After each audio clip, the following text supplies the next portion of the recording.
안녕하세요. 얼마 전에 출산 후 이혼까지 하게 된 30대 중반의 싱글맘입니다. 이렇게 사연글을 쓰게 된 이유는 정말 기가 막히고도 어이없는 인간들 때문인데요. 전 남편과 전 시댁의 만행을 한번 들어보시겠어요? 저는 가게를 운영하는 자영업자였어요. 어릴 때부터 공부에는 그다지 소질이 없었고 그 탓에 빠르게 다른 길을 모색했죠. 그러다 깨달은 건 그나마 장사 소질이 있다는 거였는데 참 다행인 일이었어요. 사실 대학도 굳이 나올 생각이 없었는데 그래도 다들 대학은 다니지 않느냐는 부모님 말에 결국 대학을 진학했고 공부와 일을 병행했죠. 그렇게 자리를 잡아갈 때쯤 지금의 남편을 만났어요. 남편은 평범한 회사원이었지만 집이 좀 유명했어요. 동네에서 유명한 고깃집 아들이었거든요. 그 집은 장사가 잘 되는 걸로 유명했죠. 남편과 사귀고 결혼까지 하게 됐을 때 시모는 저를 무척이나 마음에 들어 했어요. 그래서 항상 칭찬 어린 말들을 많이 해줬죠. 아유, 어쩜 애가 요즘 애들 같지 않고 이렇게 착해? 어른 생각하는 마음도 깊고 네가 우리 집 며느리라서 너무 좋단다. 앞으로도 내가 친딸처럼 여기며 잘해줄게. 시모의 말에 항상 고마웠죠. 친정 부모님 집에서 함께 만날 때도 시모의 얼굴은 싱글벙글이었어요. 고급 주택에 딱 봐도 비싸 보이는 집에 살고 있으니 아마 부자라고 생각한 모양이에요. 그게 이유인지는 몰라도 친정집에서 시모를 한번 대접한 뒤로 더욱 예뻐라 하더군요. 우리 며느리예요. 마음씨도 곱고 애가 참 바르게 컸어요. 우리 아들이 아가씨를 참 잘 만났죠. 지인이나 친척분들에게 소개할 때도 칭찬 일색이더라고요. 하지만 시모와 함께하는 시간이 길어지면서 시모의 그런 말이 무엇을 의미하는지 점점 제대로 느낄 수 있었어요. 시모는 저를 좋아하는 것이 아니라 제가 줄지도 모를 돈을 좋아하는 거였다는 걸요. 하지만 이걸 깨달았을 때는 이미 결혼한 이후였고 시모도 처음에는 그리 과한 요구를 하지 않았으니 그저 이해하려고 노력했네요. 하지만 시모가 돈을 밝히는 정도는 생각보다 대단했어요. 저와 남편이 버는 돈은 비슷했는데 그 당시 친정으로부터 용돈을 따로 받고 있었거든요. 유일한 외동딸인데다가 부모님 두 분 모두 저에 대한 걱정이 많으셔서 이렇게 다 크고 결혼한 뒤에도 용돈을 따로 주시더라고요. 그 사실을 안 시모가 굉장히 좋아하더군요. 물론 처음에는 시모의 마음을 얻고 싶으니 선물을 종종 준비하긴 했어요. 어느 정도 값이 나가는 걸로요. 그런데 그걸 계속 바랄 줄은 미처 몰랐던 거죠. 알게 된 건 결혼 후 두 번째 명절부터 그런 시모의 바람이 눈에 띄게 드러나서였고요. 너 요즘 너무 돈 아끼는 거 아니니? 아니, 시댁에 오면서 왜 그딴 물건들만 갖고 오는 거니? 넌 내가 그런 싸구려 물건을 좋아할 줄 알고 가지고 온 거야? 시모가 큰 가게를 하고 있어서 돈을 잘 번다는 건 익히 알고 있었지만 그렇게나 비싼 걸 밝히는지는 그때 처음으로 알게 됐네요. 언제는 돈도 돈이지만 애가 바르게 커서 좋다더니 결혼하고 나니 돈돈거리더라고요. 뻔뻔하게 자기네들 집안 사정은 생각지도 않고 계속 꼽을 주지 뭐예요? 넌 집에 돈도 많은 애가 이 정도도 못 해와? 어머님, 어떤 걸 원하시는데요? 나는 얼마 전에 새로 나온 그 명품 브랜드 지갑이 좋아. 이딴 거 싹 다 치우고 그거 가져와. 그럼 내가 받아줄게. 가격도 가격이지만 이미 산 선물들을 쓸모없게 만드는 시모를 보며 이를 갈았죠. 저희 부부 돈을 마치 제 돈처럼 여기는 시모에게 한 방 먹여주고 싶은 기분이었어요. 알겠어요, 어머님. 원하는 대로 그거 사드릴게요. 그렇게 말하면서 앞에 있는 용돈과 선물은 도로 챙겼어요. 가져온 용돈과 선물을 바리바리 넣고 있자 시모가 묻더라고요. 너 지금 뭐 하니? 그건 왜 다시 넣어? 어머님, 그 지갑만 있으면 이거 다 필요 없으시다면서요. 용돈이랑 선물은 도로 가져가게요. 선물이며 용돈이며 왜 줬다가 뺐니? 한 번 주기로 했으면 이제 내 거지. 어른들한테 장난치는 거야? 장난이 아니라 어머님이 방금 그렇게 말씀하셨잖아요. 그리고 그 지갑 가격이 꽤 돼서 오늘 가져온 건 친정에 주는 게 좋을 것 같아서요. 그렇게 말하자 시모는 팍 인상을 쓰더니 고함을 지르기 시작하더군요. 야, 누가 필요 없대? 너 진짜 센스도 없고 눈치도 없구나. 네가 나를 조금도 생각하지 않으니 이런 푼돈으로 장난치는 거겠지. 푼돈치고는 금액이 과하다고 생각하지 않나요? 선물과 용돈까지 합하면 100만 원이 훌쩍 넘는데 그걸 보고 푼돈이라뇨. 그렇다고 저희 집이 엄청 잘 사는 것도 아니에요. 그저 생활에 곤란하지 않을 정도로 돈을 가지고 있는 것일 뿐이고요.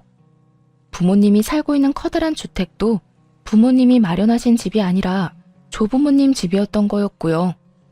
그런데 시모는 마치 제가 엄청난 부자인 것처럼 이것저것 요구를 하더라고요. 정말 그 정도 부자였으면 그런 거 해주고도 돈 아까운 줄 모르겠죠.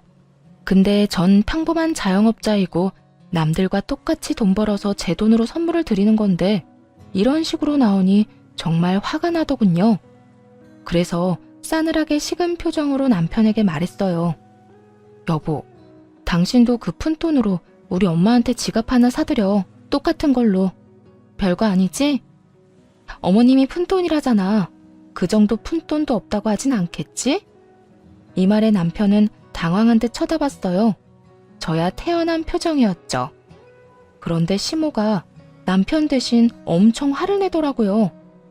얘, 너 점점 갈수록 웃긴다. 네가 뭔데 우리 아들한테 그런 걸 시키니? 그리고 그런 거 다 성의야, 성의. 너희 친정에서 잘해줬으면 우리 아들도 어련히 해줬겠지. 왜 그런 걸 강요해? 강요는 어머님이 하셨죠. 성의가 중요하다고 하실 거면 어머님 아들이야말로 저희 친정집에 그 푼돈보다는 훨씬 더 많이 성의를 보여줘야죠. 매달 받아 쓰는 용돈도 생활비로 다 나가는데 그렇지 않나요? 그렇다고 어머님이 저희한테 용돈을 주시진 않잖아요. 그래도 그렇지. 그런 걸 남편한테 다 떠넘기면 어떡하니? 너는 생각이 있는 거야, 없는 거야? 그리고 집도 잘 사는 애가 그 정도 돈 가지고 왜 이렇게 발끈하는 거야? 어머님이 모르시나 본데 저희 돈 따로 각출해서 양가 부모님 용돈도 드리고 선물도 사드려요. 근데 어머님 덕분에 저희 명절에 매번 나가는 돈 규모가 커졌거든요. 그게 무슨 말이야? 네 돈으로 우리한테 이런 거 해주는 거 아니었어? 제가 그런 큰 돈이 어디 나서 해주겠어요. 어머님한테 이렇게 해드리는 것도 친정에 해드리는 거 줄여서 해드리는 거예요. 어머님이 200만 원 넘는 성의를 요구하셔서 친정 부모님은 50만 원 정도밖에 안 되는 성의를 받으시거든요. 그렇게 이야기하며 시모를 째려봤죠. 좋게 보고 싶어도 도무지 안 되더라고요. 이야기를 할수록 더 열받는 건 남편 놈이 지 엄마 말릴 생각은 안 하고 그저 태평하게 구경이나 하고 있다는 것이었어요.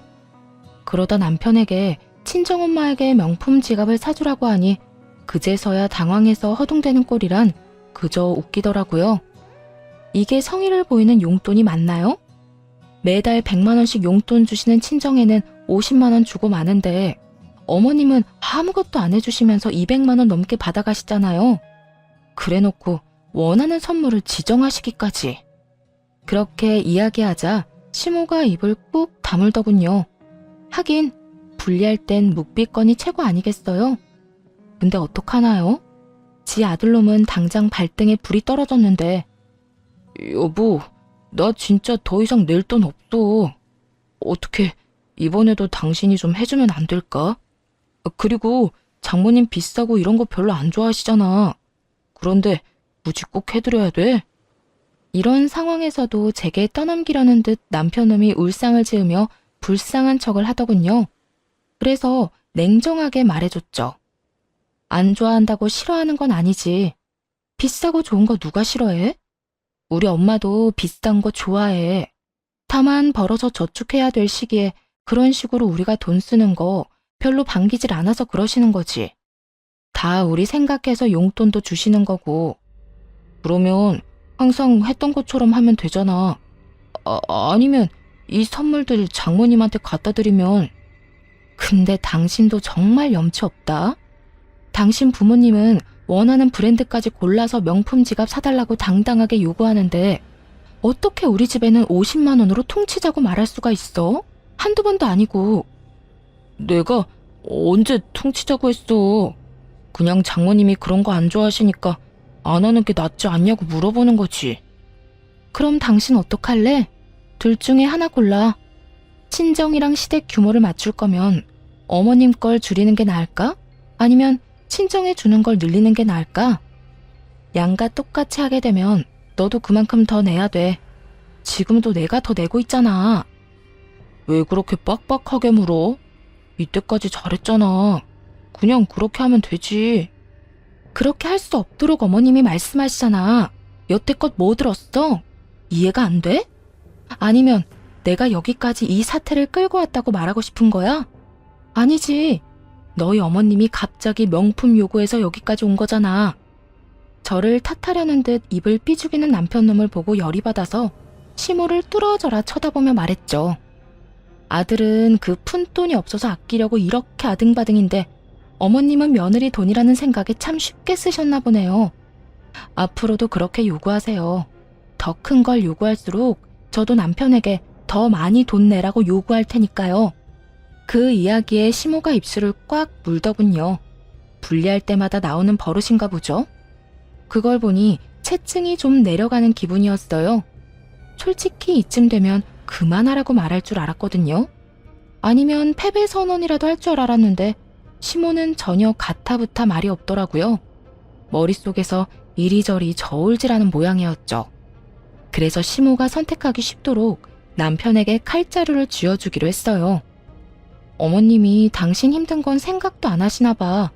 그럼 앞으로는 당신도 돈 더 내야겠네. 일단 200만 원부터 내봐. 명품 지갑 사러 가야지. 그 말까지 듣고서야 남편 놈도 움직이더군요. 엄마, 우리 결혼한 지 얼마 안 됐고 지금 돈 모아야 할 때거든? 이런 비싼 거 요구하는 거 좀 자제해줬으면 좋겠어.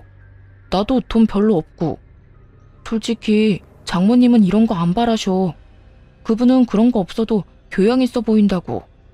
엄마는 아무리 비싼 걸로 꾸며봐야 어차피 고깃집 아줌마잖아. 야, 너 말 다 했어? 그 고깃집으로 너 대기업 보냈어. 이게 어디서 지금 엄마 무시하는 말을 해? 그러니까 좀 작작 좀 하시라고요. 아니, 적당히 좀 해야지. 이게 뭐야? 아들 대기업 보냈다고 가죽까지 벗겨먹어서 명품으로 휘두르고 다닐 작정이에요? 적나라하고도 필터 없이 솔직한 남편놈의 말에 시모의 얼굴은 벌겋게 달아올랐고 그제야 됐다며 다 치우라고 하더군요. 됐어. 다 치워. 너희들이 주는 거 내가 앞으로 받나 봐라. 여보, 됐어. 이제 명절에 우리 집엔 안 해도 되니까 돈 적게 내도 되지? 분위기라고는 요만큼도 읽을 줄 모르는 남편놈이 해실해실 웃으며 이야기하는데 저도 모르게 박수치며 웃을 뻔했지 뭐예요? 역시 상대방을 조용히 만들려면 약점을 건드려야 직격타인 것 같더라고요. 눈치는 더럽게 없고 별 생각도 없는 남편놈 덕에 그 뒤로 시모의 돈 요구는 확실히 줄었어요. 그렇지만 순환이 이대로 끝난 건 아니었어요.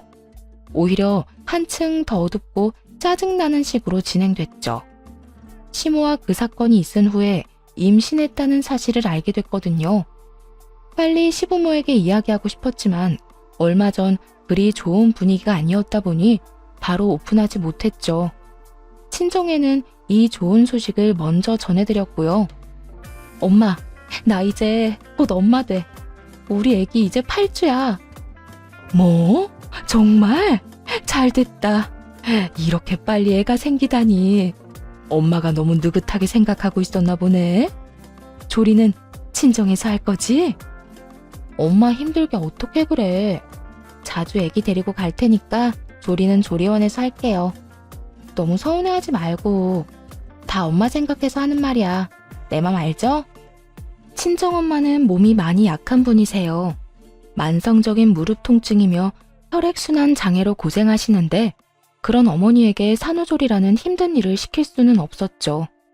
하지만 만약 그때로 돌아가서 고를 수만 있다면 고민 없이 어머니를 택할 거예요. 이런 일들이 벌어질 줄 알았다면요. 이때 친정엄마는 서운해하면서도 축하한다고 인사해줬어요. 그런데 그날 이후로 친정이 부산스러워지더라고요. 이사 준비를 한다고요. 깜짝 놀랐죠. 그 주택에서 부모님이 계속 살 줄 알았거든요. 어디 마음에 안 드는 게 있거나 관리하기 힘들었나 보다 하는 생각을 했죠. 친정엄마가 그 집 관리하기 힘들다고 말한 적이 몇 번 있었으니까요. 차라리 같은 평수라면 아파트로 가고 싶다고요. 저야 주택이 더 좋았지만요. 친정 부모님이 이사 준비에 바쁜 이때부터였을 거예요. 시모가 저를 보는 눈빛이 달라졌다는 게 피부로 느껴지더라고요. 지난 명절에 명품 지갑 사건 이후로 시모가 저를 곱게 보지 않는다는 건 알고 있었지만 더 나아가서 아예 눈빛이 감시하는 것처럼 바뀌었더군요. 시모가 저런 식이니 애를 임신했다고 직접 전하기가 좀 꺼려질 정도였으니까요. 그 소식을 남편에게 말해달라고 부탁했을 정도면 말 다 한 거 아닌가요? 남편은 정말 아무 생각 없이 시댁에 가서 임신 소식을 전하고 왔더라고요. 그런데 그날 이후부터 남편도 뭔가 대면대면하게 변한 것 같은 기분이 들었어요. 이상하다 싶었지만 시모에게 싫은 소리라도 들었나 싶었죠. 그런 일이 한두 번도 아니었고 그 당시 신경 쓸 건 그거 하나뿐만이 아니었거든요. 친정에 임신한 걸 밝히고 한 달쯤 뒤에 친정엄마가 잠깐 보자며 저를 부르는 일이 있었어요. 호텔 레스토랑이었는데 약속 시간 맞춰 나갔죠. 그런데 그 자리에는 부모님 말고도 웬 남자 하나가 있더라고요. 딸, 인사해. 우리 집 리모델링 맡아주실 업체 사장님이셔. 사장님은 생각보다 젊은 분이었어요. 인사를 하고 앉으며 물었죠. 엄마는 엄마네 집 공사하면서 왜 딸을 불렀어? 아, 맛있는 거 사주려고? 아니, 엄마 작은 평수로 이사 가는 곳은 이미 리모델링이 다 된 집이라 조금만 고치면 돼. 이분은 너희 집 고쳐줄 분이시지. 엄마 살던 큰 주택 네가 들어가서 살아 앞으로. 엄마랑 아빠가 주는 출산 선물 어때? 서프라이즈 다 왔어? 이 아빠가 아무리 생각해도 말이지. 우리 딸이 지낼 집인데 거기서 살 사람 의견도 중요할 것 같아서 부른 거야. 식사하고 나서 두 사람이서 잘 이야기해서 집 예쁘게 고쳐서 써. 알았지? 정말 깜짝 놀랐어요. 그 집을 줄 거라고는 생각도 못했거든요. 어릴 때 할머니, 할아버지와 함께 3대가 그 집에서 같이 살았던 적도 있어서 꽤 정이 많이 붙은 집이었는데 그걸 선물로 준다니 감동이었죠. 그것 때문에 작은 평수로 이사 간 거야? 그렇게 안 해도 되는데. 그럼 명이라도 아빠랑 나 반반할까? 그것도 좋은 생각이지. 대신 너희 집 팔고 나서 생긴 돈에서 우리가 준 돈은 다시 돌려줘야 하는 거 알지? 계산은 바르게 해야지. 당연하죠. 걱정 마. 그거 팔고 아버지가 그때 지원해준 돈 꼭 다 갚고 들어갈게요. 고마워요, 아빠, 엄마. 너무 행복했어요. 그렇게 행복을 곱씹으며 밥을 먹고 인테리어 직원분이랑 커피숍에서 이야기까지 끝냈죠. 원하는 옵션을 이야기하고 바로 생각이 안 나는 부분은 다음 주에 다시 만나 상의하자고 이야기하고 나왔어요. 그렇게 나오면서 생각했죠. 남편에게는 진짜 서프라이즈를 해주면 좋겠다고요. 그래서 때가 될 때까지 숨기기로 했어요. 그 뒤로도 몇 번 더 그 사장님과 만나서 이야기를 나눴고요. 남편에게는 비밀로 하고 여러 집의 도면을 찾아보고 TV로 집 소개해주는 곳도 보면서 더 좋은 집으로 바꿔보려고 열심히 이것저것 공부했네요. 기분이 참 좋더라고요. 제 집을 꾸미는데 제 의견이 들어간다는 게 생각보다 정말 즐거운 일이었죠. 그런데 그렇게 즐거운 시간을 보내고 있던 어느 날, 시모가 잠깐 시댁으로 오라며 연락을 했어요. 평상시에 잘 부르지 않는데 무슨 일로 부른 걸까 싶어 시댁으로 갔죠. 그런데 시댁 분위기가 착 가라앉은 것이 심상치 않더군요. 남편도 그 자리에 있기에 남편 옆에 가서 앉았어요. 그런데 엉덩이를 대고 앉자마자 시모가 탁자 위로 서류 봉투를 하나 탁 내려놓더군요. 얌전한 고양이 부뚜막에 올라간다더니 너 참 대단하네. 어떻게 시어머니랑 남편 몰래 남자를 만나고 다닐 수가 있어? 당황하기도 하고 뭔 소린가 싶어 봉투를 열어 안에 있는 사진을 확인했죠. 그랬더니 저와 인테리어 업체 사장이 호텔에서 나오는 사진이 찍혀 있더라고요. 순간 뒤통수가 얼얼하더군요. 뒷조사하고 있었다는 것에 배신감을 강하게 느꼈거든요. 뒷장 그 뒷장을 넘길수록 어이가 없었어요. 호텔 사진을 제외하고서는 외도 사진처럼 보이는 건 단 한 장도 없었거든요. 그럴 수밖에요. 항상 서류를 들고 만나서 의견 조율하기 바빴는데 어떻게 그런 사진이 찍힐 수 있겠어요? 긴 말 안 한다. 나는 이런 오점 있는 애를 내 며느리로 인정할 수 없어. 그리고 너 정말 독하더라. 어떻게 너희 친정 망해가는데 나한테, 아니 우리 아들한테 한마디도 안 했니? 이건 또 무슨 소린가 싶었죠. 고개를 들어 황당한 얼굴로 시모를 쳐다보니 그러더군요. 너희 집 망해서 그 집 팔고 작은 평수로 갔다며. 내가 이런 말까지는 안 하려고 했는데 너무 하는 거 아니니? 네가 우리를 믿지 못하고 숨겼으니 우리도 너 믿을 필요 없겠지. 이 이야기를 듣는 순간 딱 감이 왔어요. 이 인간들이 제 외도를 탓하고 싶은 게 아니라는 걸요. 외도는 명분이고 실제로는 우리 집이 망한 것 같으니 너랑은 인연 끊겠다. 이 생각인 거였죠. 눈을 질끈 감게 되더라고요. 남편과 여태 쌓아올렸던 것들은 다 뭐였지? 우리의 결혼이 이렇게 허무한 거였나? 수만 가지 생각이 머릿속을 맴도는데 남편 놈은 여전히 조용하더라고요. 남편에게 물었어요. 당신도 그렇게 생각해? 내가 정말로 외도했다고 생각하는 거야? 우리 뱃속의 애는 어떡할 건데? 지금 이혼하면 애는? 남편 놈은 시모에게 무슨 소리라도 들었는지 입을 다물고 아무 말도 하지 않더군요. 이놈이 이렇게 뒤통수를 칠 줄이야.